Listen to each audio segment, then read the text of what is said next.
AVTs or ambient voice technology is one of the key things that NHS England and pretty much the world is looking at to try and help general practice and healthcare across the country. In this episode, I'm really happy to be joined by four of the key providers that have been approved by NHS England in terms of their requirements for us to use in primary care and showcasing what they can do to help you in general practice, as well as giving them a pretty good test of their products and how that can be applicable to you in primary care. So let's crack on as we take a hand to your primary care and learning.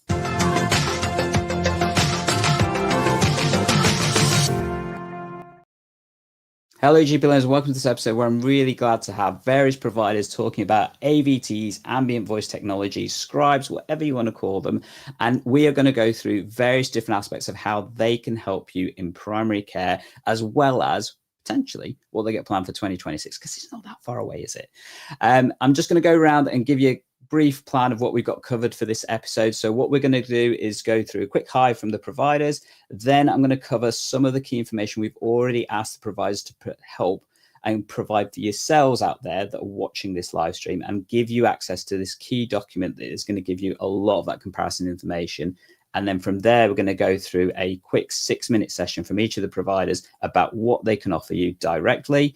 And at that point, you're going to be able to jump in with some of your questions. We've got some already submitted by people who wanted to watch this stream. So we'll go through those first. And then after that, we will go through your questions on the live stream to make sure we're getting to the nub of what you want to know about AVTs, ambient voice technologies. In terms of getting started, so let's say hi to the people we've got joining us today. I'm going to go in order of what I've got on screen. So Ellie, do you want to say hi to everybody out on EGP Land? Hi, my name's Elliot. I'm from AccuRx's partnership team. Very much looking forward to this webinar and lovely to meet you all. Awesome. Next up, we've got Rob joining us. Yeah, hi everyone. I'm Rob. I'm a principal clinician at AccuRx and former NHS doctor, and really looking forward to showing you AccuRx Scribe powered by Tandem. Definitely. Next, we've got Andrew. Good afternoon, everyone. I'm Andrew Whiteley. I'm the managing director and owner of Lexicom, and very much looking forward to showing you our new platform. Thank you. Melissa's next up. Hi everyone, Melissa Latto from Exon Health. We're here to show you the Surgery Intellect powered by Tortoise. Thank you. After that, we've got Hannah.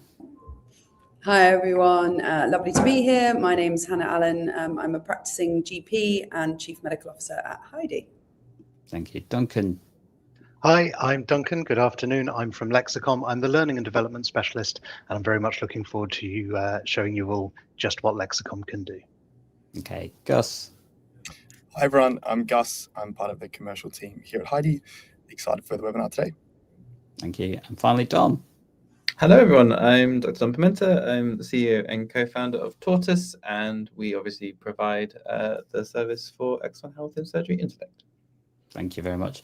So, as I said, throughout this live stream, we're going to try and answer as many of your questions as we can. But before we get to that, one of the things I was keen to show everybody is the fact that we have got some information ready and set for you. So some of the EGP learners who are watching this live stream may remember we did a similar thing about a year ago. And at that point, provided you a document that was a comparison of the different providers. All the providers here have been really great at providing the similar information, a little bit more detailed this time in terms of some of the changes that we've seen with the use of ambient voice technology and scribes in terms of how they can be used currently, particularly with some of the guidance changes that have come through over the past year. So in terms of sharing that with you, let's bring that up first of all. So hopefully this is going to work because we've got loads of people on the screen. But as you can see, there's this lovely PDF document that gives you a comparison of what the different providers have and provided for you in terms of the content, in terms of the functionality and various other aspects. And the reason we're providing you this for you is to give you that comparison, but also to answer a lot of the questions that are commonly asked. So you'll see there's stuff about functionality, browser-based, what equipment you need. It comes down further to then talk about other aspects in terms of how it works in consultation, digital safety as well as key part of this in terms of what the providers are offering, and then further information in terms of costings, onboarding, and various stuff. Now, a couple of points I'm going to mention. We're going to come on to this. Some of it is about the digital safety in terms of the classifications of the AVT currently and what the providers have got planned. Additionally, right at the bottom, when you get there, and this is hopefully the cool thing you're going to see, you'll get a link, as you can see here, to a mock consultation. So this is a consultation done by myself and Andy that you are able to watch and engage with if you want to. And I'll put the link up to that in the chat in a second once we've done this part. But that is the particular consultation each of the providers have been given to run the system through. And it's been designed by myself and Andy to be a little bit more challenging, test some of their functionalities. It'll be interesting to see what they come out with. And the summary that they get from that particular consultation, you will get a copy of those notes, because I'm going to ask the providers to send it to me after this live stream. And that will be in the notes section. You can see at the bottom. Already in there is mine and Andy's notes from that consultation. So one of the things that often comes up when we talk about AVTs is the comparison between human and computer in terms of the outputs.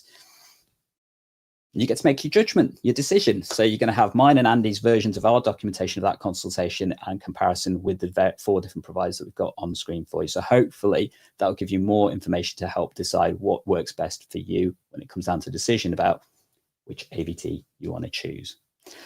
So in order to get that document, you need to sign up to the EGP Learning website. That information I'll put on the chat in a second for all the different people watching us live, and there'll be a QR code flashing up in a second. But before we get to that, what I would love to do is give the providers a chance to showcase their wares and what they're doing. So we're going to get cracking with that. And first up, we're going to start off with the Accurate Scribe powered by Tandem team. So just bear with me while we do some transition stuff, because this is going to be fun. Okay, so Ellie and Rob, the screen is now yours. I'll let you jump off and let you guys take control. Just to mention to everybody watching us live, I've given each of the providers 6 minutes and 6 minutes only to showcase what they're doing. So it's a bit of a challenge in terms of, trying to summarize an entire platform in 6 minutes. That's going to be a fun aspect for them. But hopefully they'll be able to go through various different things. And like I said, we will cover extra stuff for you once we've gone through all the different providers with your opportunity to ask questions. If you want to ask questions now, feel free to do so, but we'll get to all that shortly. Rob and Ellie, screen's yours. Okay, all right, thanks very much. So hopefully, let's see if we can get this screen to show. Perfect, so hopefully you're seeing my screen now. So hi everyone, so I'm Rob from Accurate Scribe powered by Tandem. So before we dive into the demo, I just want to orientate you. So we've got EMIS open in the background with one of our test patients, Julie Adams, and then the Accurates toolbar floating up top, which will be quite familiar to many of you. And what you'll notice now is that there is a microphone icon on that. And when I click on that, that takes you straight into Scribe. No additional login required. It uses that existing Accurate account. The first thing you'll notice is that it's a really clean user interface, just with a big blue button to get you started. There are some settings you can play with at the bottom if you wish. So currently I've got it in consultation mode. This is what you do when you have someone in the room with you. Or you can switch to smart dictation. And this is what you would use if you're dictating your findings afterwards and can replace your existing dictation software. You can also choose from a huge range of templates. There's hundreds of them for all manner of primary care scenarios, as well as scenarios for acute settings and community trusts. We're not going to do a live demo today, but what I'm going to show you now is we're going to dive straight into the transcription from the audio that DrGandalf sent us earlier. So on the left-hand side here, you can see all your past consultations from the last 30 days. And then this is the one from this morning. So I'm going to click into that. You'll notice it's pulled through the patient's details from the patient that's open in the record. And I'm going to open this up a bit wider. And just to orientate you, so top left, we have the transcription, which I'll click on now. This gives you a full chronological view through the transcription. It's very long, but as you just heard, we'll be sharing this with you afterwards. Then this is the note part. So this is where that transcription has been summarized into the template of choice. This is one built for EMIS, and you can see it's built into the subheadings of history, examination, social, and comment, and so on. Before we go any further, I just want to show you a really important safety feature. So if I was to try and save this to the record right now, by clicking on Save to Record, you'll see we get this pop up. The AI models we use are really accurate, but they also do make mistakes. And that's why human review of the notes is so important. And this is one of a number of features built into the product to remind users to try and ensure them to review their note. So we're going to click Close and Review Note. When I do that, there's lots of different ways that I can review and edit my note. So if I want, I can type into here. So it might be, for example, that I want to add what we call a dot phrase. So this is something that you can personalize. So if there are common phrases that you like to use time and time again, perhaps for safety netting or medication advice, you can add that here in just 2 clicks. And I'm going to use one for consent. So we're going to document that the patient gave consent for the use of scribe. So I can do that in a single click. We also, down the bottom here, have the add or adjust button. So this is a smart function where we can make smart edits. So I'll show you how that works. So add that the patient has a history of type 2 diabetes and change the history section into bullet points. So you can use it for adding information, changing information, or changing the formatting. And when you submit that query, it then reprocesses it. And you can see the blue box is highlighted where those edits are. And you can see it's added in type 2 diabetes here, and it's put it into bullet points for you. As you go through the note, once you're happy, you can save this to the record. But before we do that, I just want to talk about coding. So in the example consultation that we had, there were no vital signs examined, but had they been, they would be called out as a coded entry. And I'll show you, we can also add one of those. So I'll show you that. So this patient had high cholesterol, so perhaps you want to check their body weight. So I'm going to click on body weight, type in 80 kilos. That's then here, and this is here as a SNOMO coded entry. So when I save this into the record, that will get coded. We also, down the bottom, you'll see we have this coding module. This is a feature that's not yet live, but it will be coming in Q1 of 2026. And this is a module which will suggest a wider range of clinical codes based on the consultation, including diagnostic codes. And this functionality is built, it's ready, but we're waiting for Tandem to get their Class 2A medical device certification, which we're expecting in Q1. And that's because it can suggest diagnostic codes as well. Once you're happy, what we can do is save to record. So this makes use of our integrations. The first thing it will do is ask me to confirm that I have the right patient. So Julie Adams, that's the patient I have open in the record. And I click Save to Record. So this same functionality works in both EMIS and in System 1. And this is not an RPA transfer. So this is using our existing IM1 integration. And we've had that assured, the insurance that has been expanded to include the scope of an AVT. So when I click into EMIS and just refresh it, what you'll see is that consultation entry is now here, and including the observational entity, which has been coded into the record. So let me go back to Scribe. So once you've done your note, it might be that you want to send a referral or some sort of onward action. In this case, perhaps you want to generate a specialist referral. So I'm going to click on specialist referral letter. That will then generate this in the background. It follows PRSB standards. You can edit it and review it in exactly the same ways that I've just shown you. And then once you're happy with that letter, there's lots of different things you can do with it. So you can copy and paste it into another system, perhaps like AccuMail. You could export it as a PDF if you want to attach it to an email or upload it to another system. And we also have this new functionality. So this is in live in some test settings and will be rolling out to people early next year. And this allows you to send it as an action within AccuRx to your colleagues. So I might want to send this perhaps as a referral via ERS. So I'll say, please send via ERS, sign it to my colleague, and off it will go. And that way this can be handled as an onward action. We also build on the kind of the communications flow within AccuRx. And one of the great things you can do now is that before a patient has even left their GP surgery, they can get a summary of that appointment. So you can click on patient summary, generate you a short text message, and then just click on open new message. And this opens the compose page that lots of you will be very familiar with, and you can send this straight off as a summary to the patient.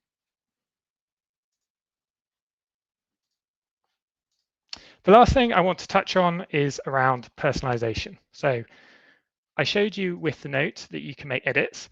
And actually from January onwards, Tandem are going to be rolling out some personalization features. So the model will start to learn from you. So if you consistently change things into bullet points, it will learn from that.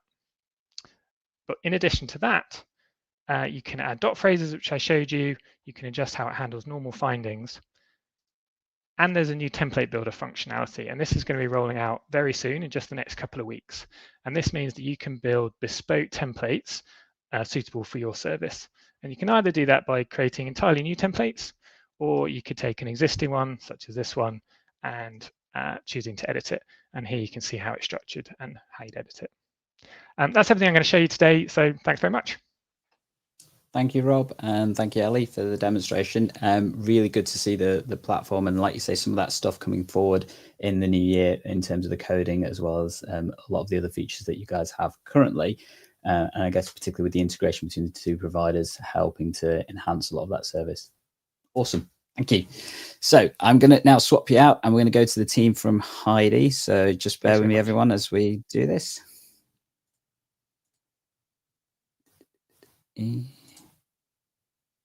And there we go. So on screen, we've got Hannah and Gus from Heidi. Your 6 minutes starts in about 5 seconds time.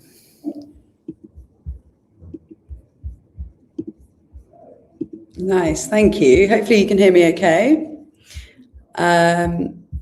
Cool. So I'm just going to orientate you around the platform. For those of you that aren't familiar with Heidi, on the left-hand side, we have all of your settings here. Along the top bar here, you can scroll between context, transcript, and then your templated consultation. And then this is where all of the kind of magic happens. This is where your consultation appears. I'm actually going to let Gus show you an integrated version of this into EMIS and System 1 at the end. But to give you the kind of full experience, the full functionality, I wanted to draw your attention to the full platform. Before I dig into the consultation, I just wanted to demonstrate that we have lots of different environments to really hyper-personalize it to the different settings that we operate within a primary care setting, community care space, and also in secondary care as well. So we have the transcription where you have the consultation with the patient, dictate, and we have smart dictation and word for word. And then we also have telehealth, which is optimized for that environment. For the purposes of this, we've uploaded a session audio, but we know that this is often used by, say, MDT meeting minutes or partnership meeting minutes and uploaded by the practice manager. We also have the mobile app, so you can go on home visits, you can do your care home rounds, etc. So lots of different environments that Heidi works in. Just going back to the consultation that we've obviously uploaded today. So within context, we can add things like there are multiple people in the room, or there's an interpreter in the room. There's, a whole family with children, for example. Any additional context that you can add into here will optimize the output as well. And similarly for an MDT session, putting into here the agenda already will improve the outcome that you see. You can also add in any other attachments into here. So let's say it's a complex patient, they've had multiple consultations before, you can add in all of those previous consultations and create a note from that. This is the transcript, so word for word, what has happened, etc. Again, you'll get this sent through to you, but if you ever want to check anything, do go into here and have a look. And then into, where the sort of beauty happens. So this is the template, and this is the version of the consultation, the conversation between the clinician and the patient. And at Heidi, we're all about really making it hyper personalized. So that the way I write is very different to the way that my colleagues may write. So I like bullet points. I don't particularly like continuous prose, but we can cater for all. So as you can see, really accurate history written down here. Examination, you can talk through, and we know that patients love that because they're kind of taken on the journey more. When you walk through your examination findings, knowing that, you've got Heidi there alongside of you recording everything, and really reducing that kind of cognitive load. The template that I've used is what we call the NHS multi-problem template. So it allows you to talk through a multitude of different problems. We know that's our kind of bread and butter in general practice. But it allows you to really go into depth, but knowing that it's been recording in a really nice, systematic, logical way. So at the top, we've had our neck and shoulder pain, and at the bottom, we've got our raised cholesterol, which when Gus shows you the integration, you can push it directly into those specific problem spaces in EMIS and in System 1 as well, and fully coded. So in here, you can play about with the settings and set these as default. So we've got lots of different sort of voice settings, detail settings, which allow you to really hyper customize it. So that it really speaks like me. And in the templates, which again, whistle stop tour, allows you to create your own templates. You put simple instructions into here, into our template builder.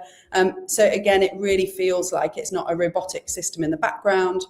And just lastly, I can also create a new document or note or template in here, or I might want to add in a PDF form. So there's lots of, PDF forms with boxes and things to tick that we use in the NHS that we can also auto-complete directly from Heidi into here by dropping it in.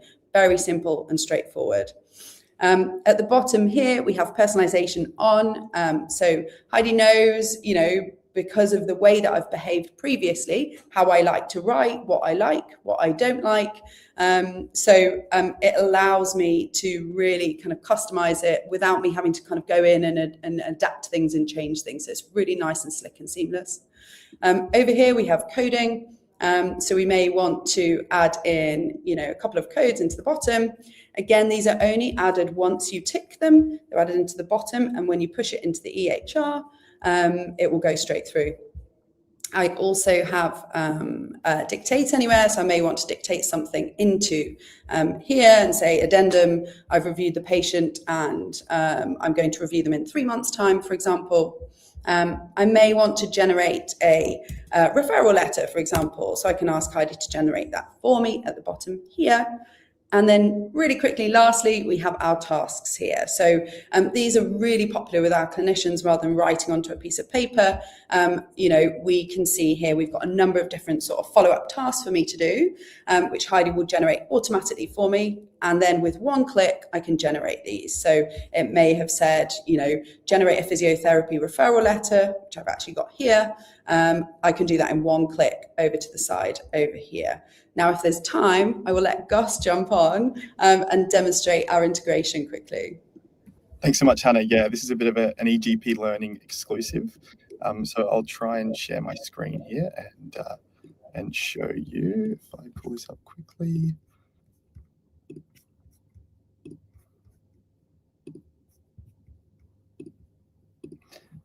Cool. So our integration is facilitated through a partnership with Hero Health. And what that allows you to do is to launch Heidi through a toolbar. As you can see here, it is a slightly condensed user interface, but still the same Heidi that you know and love.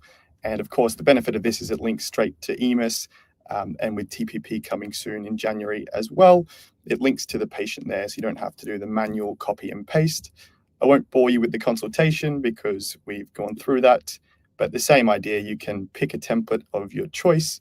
And the handy thing is you can then select which sections of the record your note then goes to. So you can still use all of your desired templates within Heidi and still have that really personalized experience. You will then be able to add observations as well. Just a quick correction there, we're not sending in problem codes yet, but you can see you have a set of observation codes that you can send to the record. We're starting with a set of, I think, about 8 or so, and we'll expand to these over time. You can see there's been some pulled up there. You can also add to these manually, like so. Once you're happy with that, you can then select confirm and save to record, and it will push it in, and you can see that there. I'll stop there. No worries. Apologies, everyone. I'm a bit committed to the prize. I'll try and give them the 6 minutes. So really good to see some of that and the functionality, in terms of the integration stuff that's coming through. Interesting to see that way that it's being pushed through as well. And particularly that notes feature in terms of the tasks and stuff that you saw. Really cool to see. Thank you for that, guys. Right, we're going to swap over and we're now going to go over to the Lexicon team. Let me just bring people on and off. And so we've got Andrew and Duncan joining us from Team Lexicon. If your screen share's ready, let's get cracking. The floor is yours.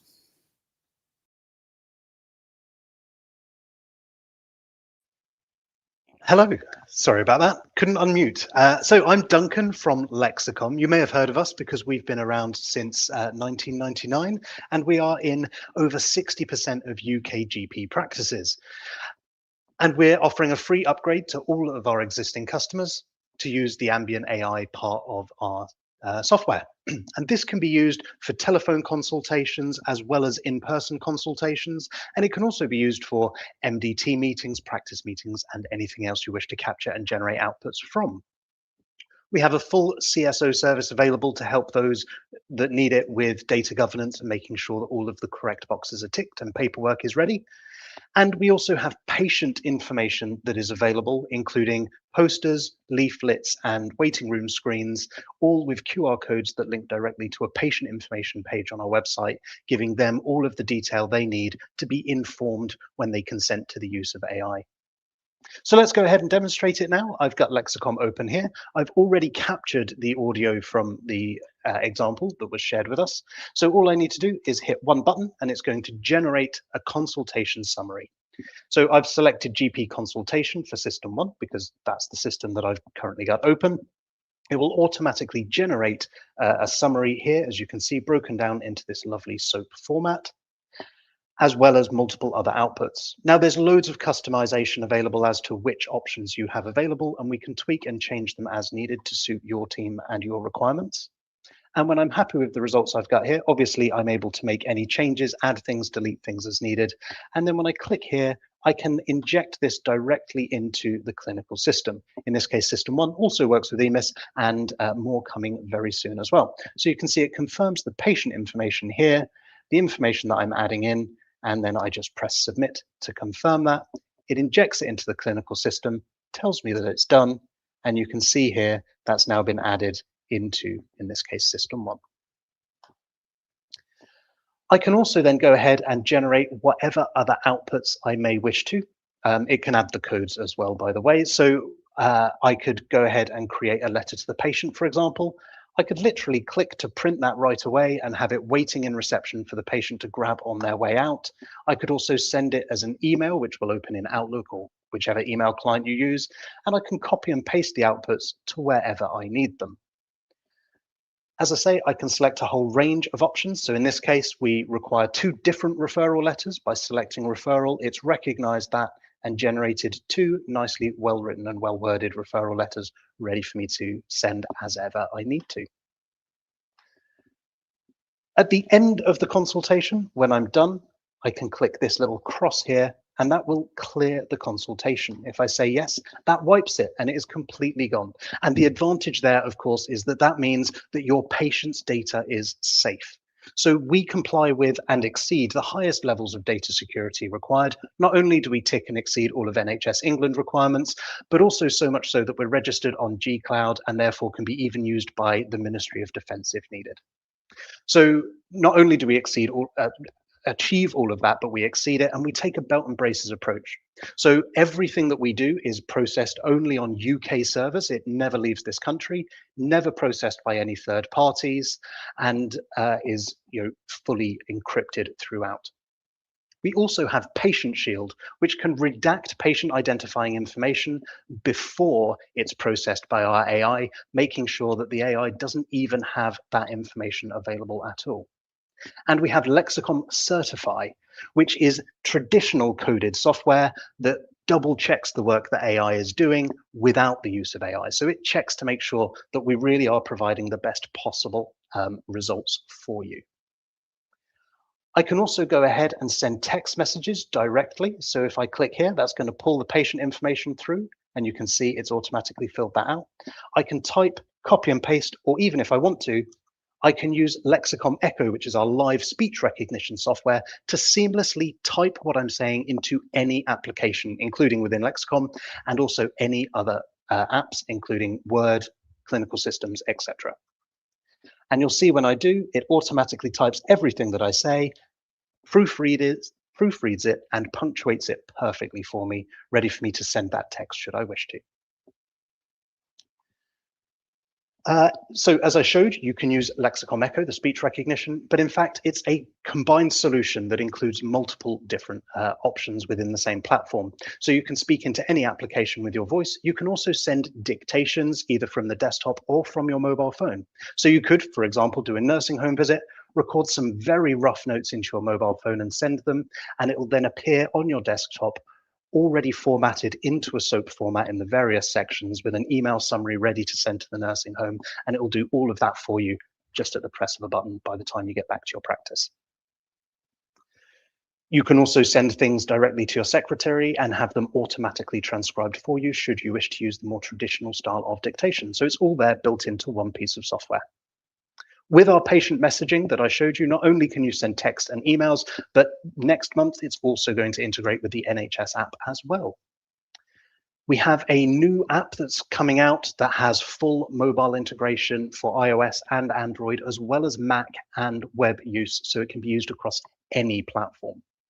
We have a help desk team who are available Monday to Friday, 9 till 5. You can pick up the phone and speak to a real human being, and that's really important to us, and we think that's something that really sets us apart. So please do get in touch if there's anything that we can do to support you. And we have a very wide range of pricing options, including per user, by patient list size, and discounts available by scale beyond that as well. Thank you very much for your time. I think that's almost bang on 6 minutes. Thank you. Thank you for that, Duncan. Really good presentation. And I like the idea of the mobile module that you've got through the smartphones and that kind of stuff as well. So that's really keen to hear. Sorry about that. So great to hear from you and what the Lexicon can provide. Interesting to note, whilst you guys were presenting, just before I guess we transferred from Heidi to yourselves, we hit over 100 live viewers as well on the live stream. So really good news and really good to see so many people joining us on the live stream as well. Right, I'm going to transfer over to our final provider now, and then we're going to get cracking with the questions after that. So 2 seconds while we swap over, and got Melissa and Dom joining us. Hope you're all both set, and I will leave it to you to go through what surgery intellect powered by Tortoise can do. I got that right. Brilliant, thank you. Right, I think that's Melissa's handling this one. She seems to be loading. Oh, there she is. Oh, am I loading? Am I here? Can you see me? Lovely. I think because I was putting all the screen ready. I thought I'd rattle through a little bit of a pack before I got into the demo, just to make sure that everybody knows who we are and what we offer. So we're a little bit different to every other provider in that we also connect to all the telephones. So our Scribe, which is powered by Tortoise. That's why I've got Dom here, because he understands all the technology that sits behind it. We just worked on the integration together. But we do consultations for everything, not just the face-to-face, it's via your phone as well. So it's about 8 million phone calls in October that were consultations done via a desk phone at GP practice. So that's 30% more consultations covered by our Scribe than any other Scribe on the market. We're really trying to make sure that everything we're doing is omni-channel and it caters for every scenario and not just that face-to-face situation. And that's just across our ethos, across the whole offering that we do as a company. Obviously, working with Dom is fantastic because the product is Med Class 1 compliant. They're also working towards Class 2. Dom, I think we said it's coming imminently. That's right. Q1 is the plan. Lovely. And obviously working together with both British companies, so everything's held in the UK. So, you know, we kind of pride ourselves on being safe, secure and sovereign, very British built product. And this is Dom's speciality. So I'll let him explain a bit about the guardianship around the yeah, exactly. So, I mean, we've been in the space for 3 years now. We're the oldest AVT company in the NHS. And I won't dwell too much on this, but working towards Class 2A. But what we're currently building is we ran one of the largest clinical trials for Ambeint Voice across London, 17,000 patients, and then published this research in Nature Digital Medicine 2 or 3 months ago, which basically details how we're handling the biggest problem for all of these providers, which is hallucinations in the system. As we get to scale, committing this to the record when it's not true is going to become a bigger and bigger problem. This system is going to go live in the next 1 to 2 months, but already is one of the most state-of-the-art clinically accurate systems on the market. I won't dwell too much on how it works because it's a very complicated diagram with short of time, but if you would like to discuss more about this, then feel free to drop me an email. Yeah, definitely talk to Dom about that. He knows it. So, as I mentioned, I'm going to actually show you a little bit of a demo on this, but I thought I'd have a gift just as a backup because you never know what technology might throw at you. So we as per Dom's paper that he provided, he's worked out that there's about 4 minutes per consultation saved across using this process. And this is just a bit of an image of it connecting the call and then saving that call to the record. So I'll go through this in a little bit more detail. I just wanted to play this. Hopefully the audio will work. I haven't actually tested this, so I should have done it earlier. But this was off the back of our webinar.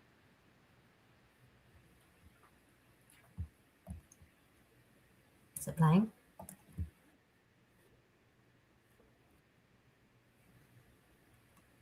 No, I don't think it's coming through the platform. Have you not got the audio? So basically this is just the... No. That's okay. I'll skip that slide, doesn't matter. So that was from a webinar that we did the other day, whereby there was a trainee GP who had never seen a scribe in action before. He was making his own notes, and then he pressed one single button and there were his notes in front of him. So it was pretty awesome to hear that it's supporting trainee GPs as well as, you know, everybody else with doing the clinical notes. This is just a bit of an example of how it works in the background. There's also the letter generation. I'm not going to go into all of the nuances. I think we all have seen enough demos of all of the nuances of scribes. I think we do all very similar things. We've got templates, different layouts, etc. But what I did want to show you was we also integrate with Medicus. So we're the first scribe to be able to integrate with Medicus. The telephony is also working on Medicus as well. EMIS and TPP, we have integrated with them. We're just waiting for that final little tick from IM1, which is due any moment now. I've actually had a call this morning with the team to go through that. So what I wanted to do was, EMIS is still alive. I thought that was going to let me down. Is just get that file that was supplied by everybody. So what I've done is I've actually put this recording into a patient. I think it was this patient. Let's just double check. Yes. So here is the call recording. So they're 13 minutes long, these call recordings. You can see here, this is the patient contact history. I haven't run this live now. I've pulled up an old call and I can now add my intellect to that call, at which point it will open up my intellect window.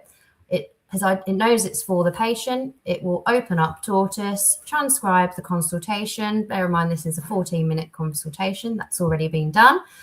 Finish and generate those notes. I've got this in the EMIS format because obviously I have EMIS open in the background, so it knows that's the clinical system that I'm using.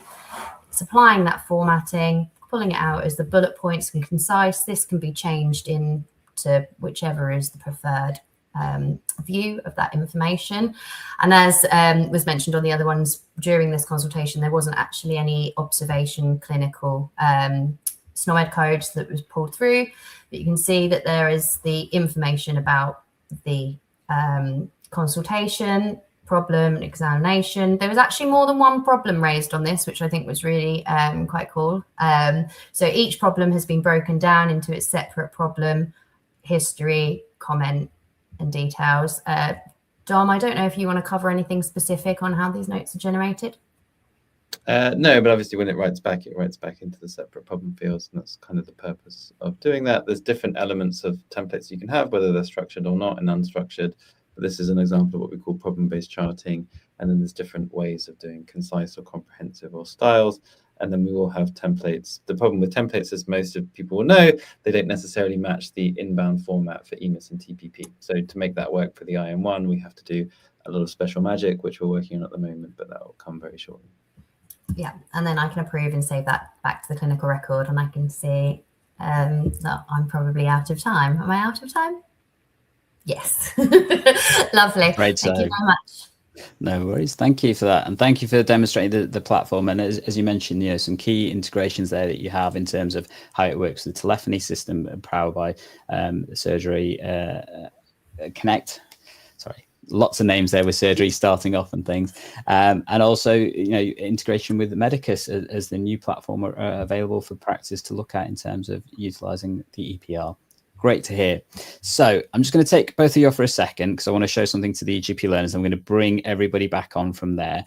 And I guess one of the things that we've created this around is the demonstration consultation that myself and Andy have done. So I'm just going to show people how to access that if they do want to have a look at it. And the reason for doing that is a couple of things. So something I'm going to comment on, which I'm really happy worked in the way that it should have done. Hopefully people can see it. So if you want to watch the consultation, feel free to go to the EGP Learning channel. You'll see this consultation between myself and Andy. It's about 30 minutes long, as the providers mentioned, and that's the audio that they have used. And one of the reasons we wanted to do this to give you that comparison. So to go to that, when you've watched it, or you don't have to, obviously you can watch the whole thing, but if you want to hear the context, myself and Andy have then written our own notes, which this is the document that you'll get when you click through to the main documents that you saw earlier. And as you can see, it's got my notes it's got Andy's notes there, and it's also got my notes that I've made if I was documenting this consultation as a clinician. And then shortly after this live stream is over, we will add in the notes from the providers underneath this, so you can compare and contrast the various different documentations that you've had. In order to access that, all you need to go is to the EGP Learning website. When you do, you'll get this lovely little pop-up, stick your email address in there, and you'll be able to download it from there. One key thing, those using nhs.net email addresses, it's probably going to go to your junk mail. So do check your junk mail to make sure that you've got it and stuff, because it will come through from there. The other thing I wanted to mention about this, which was really interesting, and I'm going to mention this as I bring the other providers on. So one of the things the providers might tell you when they listened or watched that consultation, there was a point where I actually spoke in Gujarati, and that was intentional to see if any of the systems actually picked out some of the context and that kind of thing. So I know there's this whole question about translation and stuff, and that's where one of my first questions is going to come through from. Interesting, from what I could tell, none of the providers picked out what I said in Gujarati. And that's good, because it was actually a little bit mean to Andy, what I was saying at the time. But interesting to see that didn't come through. So I guess my first question that I've had from many EGP learners about the different providers and platforms and AVT in itself is the use of translation through Ambeint Voice Technology. So I'm going to open this up so whoever wants to jump in first, if you unmute and stuff, you can go for it. But thoughts on the use of translation through Ambeint Voice Technology scribes in consultations? Any takers? I'll go for Rob. I saw unmute there. Yeah. Hi, everyone. It's a really good, really important question. And I think we can break it down into two different scenarios with quite different implications. So one is where a clinician is bilingual or multilingual and wants to consult in a different language in order to meet their patient in their preferred language, in which case you can use the product to do that. So you can use Accurate Scribe to do that. It will transcribe that into English for you. And that in that scenario, the clinician is running the consultation in the language, and they're able to review the notes safely and appropriately. The different scenario is if you're using it effectively as an interpreter. So where you don't speak the language with the patient and you're using it for translation. That's a scenario that we don't support. My view is the models aren't sufficiently good for that, because you're not able to reliably review the accuracy of the output because you didn't understand the consultation. So that's the scenario that would require a high risk classification, and one that we don't support. Thank you, Rob. I guess going to the wider group, anybody that would come up with a significantly different answer to that? I'm not expecting anything. Go for it, Dom. I keep talking and realize I've been on mute the whole time. So I agree, yeah, basically with Rob, you break it down into those two categories. They're different categories of risk.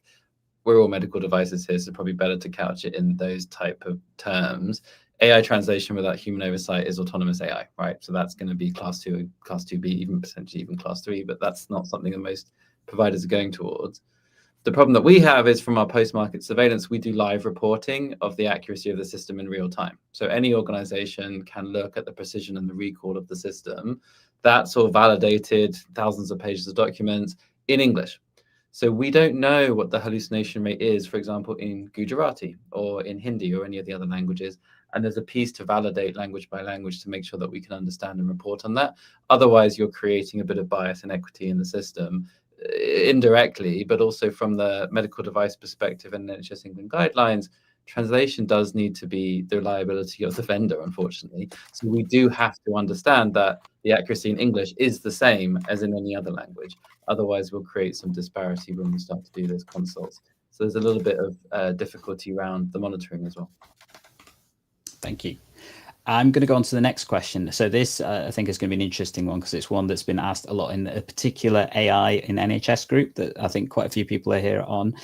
So it's the concept of yellow flags. So we talked about medical device regulation. All the providers here are Class 1 certified currently, and many of them are moving towards Class 2B, I want to say, if I remember rightly in the documents shortly. But there's this concept of, particularly with drugs, for example, there's the yellow card system that many clinicians probably are aware of, that if there's a side effect or issue, that you raise a yellow flag that goes to MRHA for reporting and collation. What does that look like if we were looking at doing that from an AVT perspective? And do you see that being part of the use of AVTs in the near future? It's already a requirement. Anyone who's registered as a medical device, you can re-yellow card. That's the whole point of the system. So you just go on the MHRA website and you find us, or any of the providers, and you put in the details. And it's a great system because I don't think the MHRA has a tremendous amount of oversight otherwise. So I would actually actively encourage it. If you do see problems, especially significant ones, please do report. But I was just going to add to that I think it's also, you know, we all take this responsibility really seriously. And, you know, I think it's really important for clinicians to know how to report learnings back to the providers and vendors as well for both of our learnings, right? If something isn't working correctly, it's really important for those learnings to be disseminated back to the organisation. And culturally, that learning, continuous learning, is really important, you know, as part of our kind of DNA. And as Don was saying, you know, as medical devices, it's our responsibility to take that learning on board, as well as sort of having the processes and sort of rigor to report it to, you know, the MHRA as well. There are actually some really interesting opportunities around the yellow card system in the context of scribes. So we're moving to essentially a new way of working where potentially you can start developing live reporting to the MHRA. So not just yellow carding where someone has to like fill out a form and submit it, but actually potentially live reporting. And then there's another world that goes beyond that. So we met with the MHRA a few weeks ago on exactly this topic about post-deployment monitoring and kind of what the future of that might look like. And one of the discussions that is sort of at the early stages now is, can you use yellow card reporting maybe like within the product? That's one avenue, but there are other interesting avenues too. So potentially you can imagine a patient has had a side effect from medication and as a result was having a conversation with their GP, and that's actually been picked up by the scribe. So not just the potential for yellow carding about the scribe, but actually identifying other scenarios and potentially suggesting it through the platform. Thank you. And interesting, Rob, you kind of took my next question away from me. So I was going to ask the providers, do you see live yellow card reporting built into your platforms coming into fruition in the next 6 months or so? Can I get a hands up if you think so? I don't know how to put my hand up, but I'll put my hand up like this. No, physical hand, I'm afraid it's going to be physical hand. Yeah. Okay. So seeing that from the prize. I think it's one of the options. Yeah. Cool. All right. Well, interesting to see. And I'll be keen to see if that's the case. And if we do this again in a few months' time, I might even hold you guys to that. There you go. All right. Next question we're going to go to, which has been another one around the digital safety, which we've talked a little bit about. And I think it's an important factor to talk about when we are talking about AVTs. And there's some amazing stuff out there, particularly if you haven't watched it. Myself and Andy have done an episode feedbacking of Dr. Devin Gray's amazing work in terms of how to assess and how to integrate ambient voice technologies within your practice and your area. System agnostic, it talks about the different aspects and things.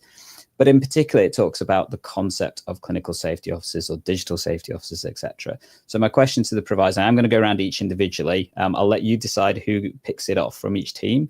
But what CSO support do you currently provide to practices as they start looking at using ambient voice technology? Because it is a new role in practice. A lot of practices don't quite necessarily have developed it fully. So understanding the digital safety, how much support are you providing to practices to help them understand that? I'm going to go in alphabetical order because that seems to be the easiest one to go with. So we're going to go for the Accurix Scribe Powered by Tandem team first. Rob, I take it you're taking that one? Yeah, I'll take that one. We know that the CSO piece is one of the biggest challenges for practices. There's a large sort of compliance burden placed on those practices, CSO being like one of the challenges, and we're doing everything we can to support them. And that probably falls into a few different buckets. So for practices that don't have a CSO, we have started providing free CSO training. We ran our first course We trained up 40 CSOs then. We're actually running another one today. So we've got another 40 odd people going through that process today, and we're going to continue to do it because the demand has been really, really high. Then on top of that, for practices that do have a CSO, we have loads of resources for them. So we have fortnightly drop-in sessions where you can book an appointment with us. We have a CSO WhatsApp support group, a scribe WhatsApp support group. We have our training compliance center where you have access to all of our DCB 129 and 0160 template materials, as well as training modules and support services. So we are doing everything we can to support practices through this because we know it's a challenge. Thank you, Rob. Can I go to the Heidi team next? Yeah, of course. And so I guess when we first kind of came on the scene and when I first sort of joined Heidi, I remember speaking to lots of clinicians about the DCB 0160 and the 0129 and sort of looking at you like you've got two heads, right? And I think it's wild that we expect, practicing clinicians to just sort of spend their extra time doing all of this extra admin that they're not aware of. So I think we have taken this really seriously upon ourselves. So we have a full sort of safety team. We have got a CSO alongside of myself in the London team to support all of our practices.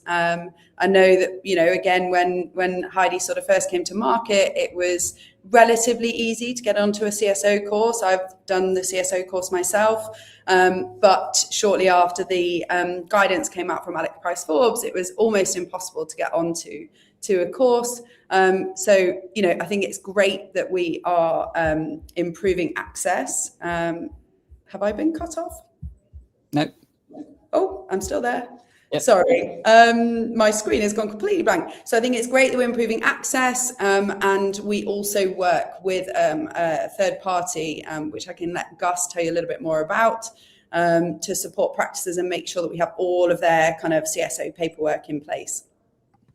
Thank you. Yeah, so if you're a paid Heidi practice, for free, you have access to Border Cross Health. Now they can't obviously do the sign off for you, but they can help you in preparing those materials, which gets you sort of majority of the way there. It's a great way to educate your practice around these topics as well. Thanks, Gus. Can I go to the Lexicom team then? Yeah, of course. Thanks very much. We have a team, an installations team, an onboarding team that will send out to any practice interested all the information they need to help them complete the forms and the criteria they need.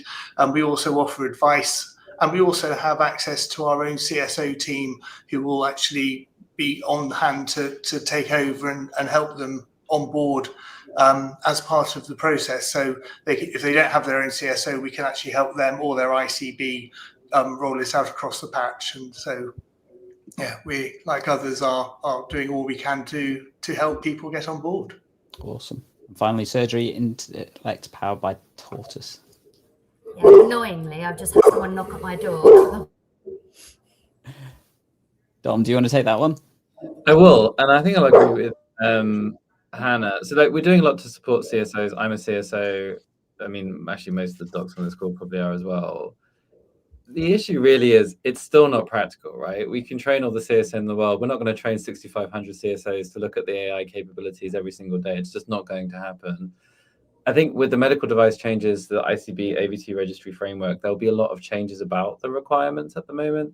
We are doing a bunch of work with Curistica and Keith Grimes and doing some CSO support training. We're also running a roadshow on AI education specifically, because that's the new thing that has changed in how these frameworks work. But even when I'm running these roadshows and we're looking at AI technology and how quickly it moves, things like model drift, probabilistic models, deterministic, like a lot of the rules have changed. So actually, I think even though the requirements now are pretty rigid and you do need a CSO in every practice, I don't actually think that's sustainable. And I think something will change either ICB or regional level where this actual requirement is less needed, but we are fully supportive and you can get Exxon to help you with what you need to do. Mel's back so she can tell us. Awesome. Yeah, sorry about that. I have a house full of dogs and they're all going mad at the door. It's always the way. Benefits live. Yeah, it's live. Sorry about that, guys. So also we have a full academy that sits behind all of our offering. And one of those is a compliance course, and we have actually completed DCB 0160 on behalf of the practices, so that they just need to help them understand the business processes that they might need to put in place. So and all of that documentation is readily available for everyone to just pick up and get going with should they need to. Awesome. Thank you. So next, we're going to go to some of the comments and questions that we've had from the audience itself. We've got a few minutes left. I'm going to cover one really quickly. I'm not going to actually ask the providers about this one because it's provided in the information that they've already done. So does the scribes have a per user subscription instead of the whole practice or per patient? So quite a few questions have come along the similar vein in terms of asking about the pricing structure from the different providers. This is covered in the document that we're providing for you as part of the live stream. So you can either scan the QR code that's in the top left of this screen, or you can go to the web link that's in the chat, or just type in egplin.co.uk. You get the pop-up that comes up, and when you put your email address in, you'll get the entire document with the pricing structures for each of the different providers based on whether that's per practice, per PCN, wider footprint and stuff. And really thank you for them being transparent and providing that information as well for all of you in that sense. Next, I'm going to go to a question that is commonly asked, I think, I think I'm going to ask the providers to be brief on this because I'm mindful of time. I want to get through more questions. One of the questions is a concern about mics, and this has to be accurate, especially for face-to-face consultations. We need good quality equipment, etc., and the mics to pick them up. So do you need extra equipment? Will webcam work? I'd be keen to know from providers. Let's go in reverse order this time. So surgery intellect team, what do you think briefly? Briefly, yes. The better quality audio you put in, the less edits you need to make, the more time that you save. You know, a good quality mic is like 100 quid, but if you think you're going to save yourself 5, 10, 15 minutes a day, you'll quickly get that money back by the end of the week. So it's worth investing. Do not try and use your Windows tower. That does not work. You will just cause a lot of trouble. If you really want to invest, and I would generally as a clinician, I'd get a wearable mic because you don't need to worry about the mic distance either, but it's entirely up to you. Obviously for the intellect and the telephone, then you have perfect quality audio coming down the telephone. But for anything face-to-face, I genuinely would invest, and we have some pretty good data. It makes a big difference. Thanks, Tom. Team Lexicon. Yeah, I agree with that. And I would say one of the important things is actually understanding the context and the environment it's going to be used in, because obviously a conference mic would be great for practice meetings. In a consultation, they can be used as well, but also the let's say the Olympus RM 40P10 has got a feature that when you put in its stand, it turns into ambient mode. So obviously with Lexicon, where you can use speech recognition for all your notes and all your emails and all the other bits and pieces, it's great that you can just put that down on the stand and that will turn into an ambient mic with noise reduction. So I think it's, you know, like all the providers, we will work with any sort of mic you want to throw at it, but you're going to get better results with a microphone that's been designed to do the job it's intended to do and give the best audio output. Awesome. Team Heidi. Yeah, cool. I mean, similar to what the others have said, I think what you put in, you get out in quality. You know, we've tested Heidi out at various different conferences, for example, where there are tens of thousands of people mulling around and lots of noise, not dissimilar to the ED department, actually, when you have a huge amount of noise. So, yeah, I think we can certainly make recommendations and happy to with regards to the mics that we advise. But we know that generally speaking, you know, Heidi will perform really, really well with a kind of built-in mic as well, but happy to advise further. Thank you. And Team Accurate Scribe. Yeah, I mean, just to echo, I think what's been said, the evidence shows that the best mics are the high quality conference mics, particularly in like a GP practice. If you're in a really busy environment like intensive care, lapel mics can work really well. And if you don't happen to have access to a high quality mic, you can use the high quality mics that are in modern smartphones through the Accurix app. Thank you. And I guess my tip on that is absolutely the mics can have an impact. It's the placement of the mic that's probably the key thing. So particularly if you're in your consultation room, think about where that's going to be placed between you and the patient when you're doing live consultations versus a lot of the telephony systems have soft phones, that kind of stuff that actually work really well. There's some questions about specific mic recommendations. I think always look for something that's good at pickup. You can get decent mics for about £50 or so, up to about 100. Wearables, yeah, you're talking a little bit more. And just remember about charging is the only thing when you're looking at wearables from my perspective. I say that as a person who loved using a Bluetooth stethoscope and still does, but half the time forgets to charge it and then having to realize that I've not got it working properly and things.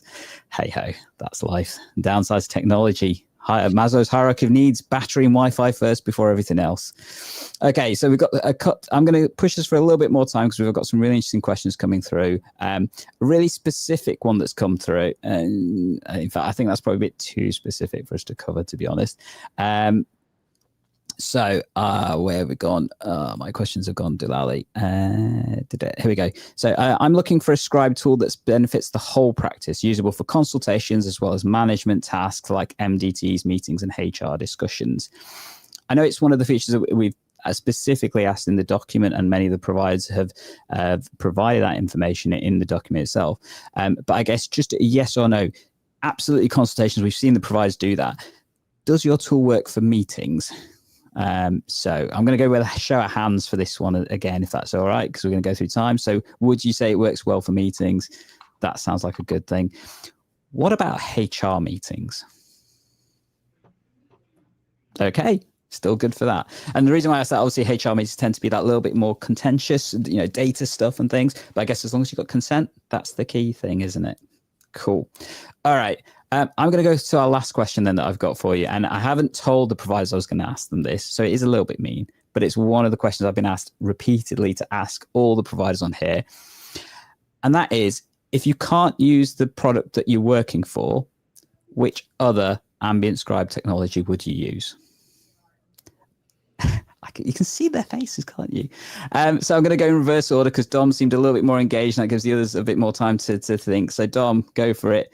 Oh no, they're all my friends. These are all my friends. How could you do this to us? I will point out this is one of the most asked questions I've got from people. So I am meeting the needs of the EGP learners. We're going to finish off on a high note. So I'd say it's all great. I think I would go with Tandem. Okay. Gus? I'm going to go for a laugh and say our friends at Adama. Okay. Duncan? Well, I feel like the boss should answer this one. Over to you, Andrew. Deflecting. All right, Andrew, go for it. I think, like you say, they're all very good products. I think if I had to choose one on balance, I'd probably use Tortoise. Okay. Hannah? I want everyone to say why. The reason behind it. No, look, I think they have all got pros and cons. I think, it's great that we're all sort of in this together and supporting each other as well. There's a real sense of kind of camaraderie. I was using Accurix before this, so I will say Accurix. Okay. Rob? Look, we've got really great products here, and actually it's amazing to see how much better they're getting all the time.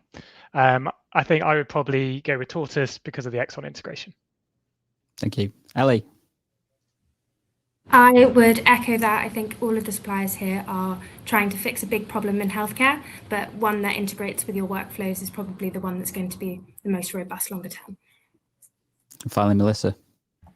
Yeah, I think I'm going to take the same boat because most people are using Accurix already, and it integrates with your workflows. So from my perspective, Tandem would make the most sense. Thank you. And I apologize to the providers for having to ask that question. I know it's a little bit mean, but you know what? This is what the people wanted. They wanted clear answers, and thank you for being so clear and transparent about the different aspects in terms of everything going on with ambient voice technologies. This has been an amazing live stream. We've had over 100 people join us live for the majority of this stream. In fact, I think they're only starting to drop off now, so that's probably my cue to say that it's time for us to finish. Thank you, everybody, for joining us. If you want that document, as I said, you can either scan the QR code or you can go to the EGP Learning website and grab that from there. I will be uploading the notes from the different providers shortly later on this afternoon, so that'll be also available through the document, as well as a comparison of all the different functionality and details from these providers. I'd love to thank them all for joining us as well for this sponsored live stream. And as ever, if you do want to catch us, we'll be here on EGP Learning to continue to tech enhance your primary care learning. And in 2026, we've got some awesome content for you as well. So make sure you subscribe, and we'll catch you then. See you later.